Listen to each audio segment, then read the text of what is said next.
Welcome to HR9 news. Kadapa జిల్లా బికోడూరు మండలంలో Telugu Desam party 43వ ఆవిర్భావ దినోత్సవం సందర్భంగా తెలుగుదేశం పార్టీ బికోడూరు మండల అధ్యక్షులు ఓకిలి రామచంద్రారెడ్డి ఆధ్వర్యంలో తెలుగుదేశం పార్టీ జెండా ఆవిష్కరణ చేశారు. ఈ సందర్భంగా వారు మాట్లాడుతూ నందమూరి తారక రామారావు చేతుల మీదుగా ఊపిరి పోసుకొని దర్శనిక నేత చంద్రబాబు నాయుడు సారథ్యంలో జై కేతనం ఎగరవేస్తూ జాతీయ స్థాయిలో విరాజిల్లుతున్న తెలుగుదేశం పార్టీ అని అన్నారు. అదేవిధంగా రోజురోజుకు ప్రజల హృదయాలలో నిలిచిపోయిన ఏకైక పార్టీ తెలుగుదేశం పార్టీ అన్నారు. బద్వేల్ నియోజకవర్గంలో రితీష్ రెడ్డి ఆధ్వర్యంలో తెలుగుదేశం పార్టీ కార్యకర్తలు నాయకులు పార్టీ కోసం కష్టపడి పనిచేస్తామన్నారు. మండలంలోని ప్రతి ఒక్క కార్యకర్తకు అండగా నిలుస్తామని అన్నారు. మరి ముఖ్యంగా ప్రభుత్వం ఏర్పడిన దగ్గర నుండి ముఖ్యమంత్రి నారా చంద్రబాబు నాయుడు ప్రవేశపెడుతున్న పథకాలు అన్నీ కూడా ఒకటి నెరవేర్చుకుంటూ ముందుకు పోతున్నాడని అన్నారు. ప్రభుత్వం ప్రవేశపెడుతున్న గోకులం అయితేనేమి, సిమెంట్ రోడ్డు అయితేనేమి, పింఛన్లు అయితేనేమి అన్నీ కూడా నెరవేరుస్తూ బికోడూరు మండలాన్ని ముందుకు నడిపిస్తామని కష్టపడతామని అన్నారు. ఈ కార్యక్రమంలో టీడీపీ మండల అధ్యక్షులు ఓకిలి రామచంద్రారెడ్డి, టీడీపీ నాయకులు రామ్మోహన్ రెడ్డి, దుగ్గిరెడ్డి బాబు, పోల్రెడ్డి, సుబ్బారాయుడు, కార్యకర్తలు తదితరులు పాల్గొన్నారు. తెలుగుదేశం పార్టీ 43వ ఆవిర్భావ దినోత్సవం పార్టీ పుట్టి 43 సంవత్సరాలైంది. తెలుగుదేశం పార్టీ ఈ రాష్ట్రంలో, తెలంగాణలో, భారతదేశంలో అంతలెక్కల అల్లుకపోయింది.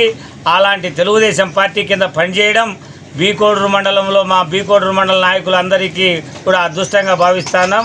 అటనే విజయమ్మ గారు, రితీష్ రెడ్డి గారి ఆధ్వర్యంలో ఈ మండలంలో 10 గ్రామ పంచాయతీల్లో ఈరోజు ఉదయం 10 గంటల లోపల అన్ని జెండా ఆవిష్కరణ చేయడం జరుగుతూ ఉంది.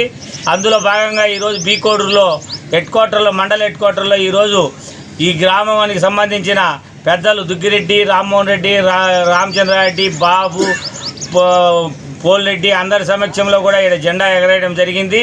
అదేవిధంగా తెలుగుదేశం పార్టీ గతంలో ఎన్నడూ లేని విధంగా అత్యధికంగా 100 చిల్లర సీట్లు వచ్చి 11 సీట్లు ప్రతిపక్షానికి పరిమితం చేసింది. అదేవిధంగా ఈ అభివృద్ధి కూడా ఈ రాష్ట్రంలో శరవేగంగా సచివాలయాలు అయితేనేమి, రాజధాని అయితేనేమి తిరుక్కొని మొత్తం అభివృద్ధి ఒక ప్రణాళిక ప్రకారం అన్నీ రైతులకు కావాల్సిన పనిముట్లు కానీ, రైతులకు కావాల్సిన గోకులాలు కానీ అవసరమైన చోట్ల అందరికీ కూడా ఇవ్వడం కూడా జరుగుతూ ఉంది. అదేవిధంగా రితీష్ రెడ్డి గారు దీన్ని ప్రత్యేకంగా శ్రద్ధ తీసుకొని ఈ నియోజకవర్గంలో ఈ మండలాన్ని ప్రత్యేకంగా ఏది అడిగినా కూడా ఆఖరు తెలుగుగంగ నీళ్లు మళ్ళా రెండోసారి ఇడసాలన్నా కూడా ఇడిపించిన ఘనత కూడా రితీష్ రెడ్డి గారికే. ఆయన ఆధ్వర్యంలో మేమందరం కూడా కలిసి కట్టుగా పనిచేసి ఈ మండలాన్ని అభివృద్ధి పదంలో నడిపించి దాదాపుగా 2 కోట్ల రూపాయలు సిమెంట్ రోడ్లు వేసినాం. ఇప్పటికే ఇంకా రెండో విడతలో కూడా మళ్ళీ 1 కోటి రూపాయలు శాంక్షన్ అయినాయి. అవి కూడా పనులు కూడా తొందరలో మొదలు పెడతాం. దాదాపుగా 27 గోకులాలు ఇచ్చిండ్రు. మళ్ళీ ఇప్పుడు 28-50 గోకులాలు ఇవ్వడం జరిగింది. ఈ విధంగా ప్రతి కార్యక్రమం అన్నీ చేసుకుంటూ పోతూ ఉన్నాం. తెలుగుదేశం పార్టీ అందరికీ, బడుగు బలహీన వర్గాలందరికీ కూడా సమన్యాయం చేయాలనే ఉద్దేశంతో అందరినీ కలుపుకొని అన్ని విధాల సహకరించుతూ ఈ మండలంలో ఉన్న నాయకులందరూ కూడా రితీష్ రెడ్డి గారి నాయకత్వంలో పనిచేసేదానికి సర్వం సిద్ధంగా ఉన్నారని తెలియజేస్తున్నాము.